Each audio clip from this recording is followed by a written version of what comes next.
Hi RGB ஃபோக்ஸ். இப்போ நீங்கள் பார்த்துட்டு இருக்கிறது என்னுடைய பிளாட்டினம் பேரட் ஃபிஷ்னுடைய ப்ரீடிங் தான் பார்த்துட்ருக்கீங்க. ஆக்சுவலி இதெல்லாம் ப்ரீட் பண்ணி எக்ஸ் எல்லாம் வந்து ஹேட்ச் ஆகி ஃப்ரைஸ் எல்லாம் இப்போ ஸ்விம் பண்ணிகிட்டு இருக்குது. இது வந்து 7th டே.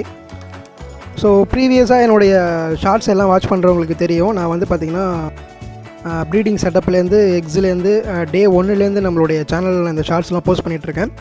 இது வந்து பார்த்திங்கன்னா 7th டே. இந்த ஃப்ரைஸ் எல்லாமே வந்து பார்த்திங்கன்னா பேரண்ட் வந்து 2 to 3 வீக்ஸ் வரைக்கும் ப்ரொடெக்ட் பண்ணிக்கும். அதுக்கப்புறம் நம்ம செப்பரேட் பண்ணிடணும். இப்போ நீங்கள் பார்க்குறது 7th டே ஃப்ரைஸு எல்லாமே சூப்பராக ஸ்விம் பண்ண ஆரம்பிச்சிருச்சு. ஃப்ரை ஸ்விம் பண்ண ஆரம்பிச்சிருச்சு. இன்னும் ஒரு 1 or 2 வீக்ஸ் வந்து பார்த்திங்கன்னா பேரண்ட்ஸ் வந்து கேர் பண்ணிக்கும். அதுக்கப்புறம் நம்ம செப்பரேட் பண்ணி நம்ம அதுக்கு ரெகுலராக ஃபீட் பண்ணுற மாதிரி இருக்கும்.